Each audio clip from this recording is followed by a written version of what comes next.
তো hey guys, welcome back to my channel. আবারও চলে আসলাম নতুন একটা লং ভিডিও নিয়ে।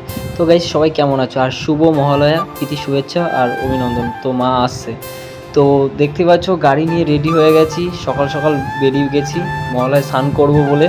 তো যাই হোক, গঙ্গায় স্নান করতে যাব, মিস্টেক মহালয়া বলে ফেলেছি। তো যাই হোক, স্ক্রিপ্টেড করে না ওখানে। তো যাব গঙ্গায় স্নান করতে। তো দেখতে পাচ্ছ রোডটা এত সুন্দর, আর আমরা কোথায় যাই স্নান করতে সব কিছু তোমাদের কাছে শেয়ার করব, দেখতে থাকো। আর তিন বন্ধু, মানে তিনটে গাড়ি নিয়েছিলাম আর 6টা বন্ধু ছিলাম।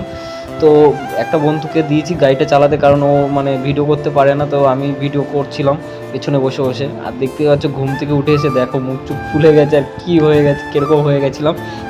আর দেখতে পাচ্ছ কি কুয়াশা বন্ধুরা, কি বলবো তোমাদেরকে, এত কুয়াশা বলার মতো না। তো প্রায় 5-5:30টার দিকে বাড়ির থেকে বেরিয়েছি। প্রায় আমাদের আধা ঘন্টা লাগে গঙ্গায় যেতে। আমাদের এখান থেকে আমরা হরিঙ্গাটা থেকে যাই, সেই মানে তোমার মদনপুর পার করে ঈশ্বরীপুর গঙ্গা।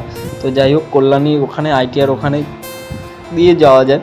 তো দেখতে পাচ্ছ এটা মদনপুর স্টেশন, আর ট্রেন যাচ্ছে সকালবেলা। আর এখানে জ্যাম, মানে কি বলবো, মানে জ্যাম থাকবেই।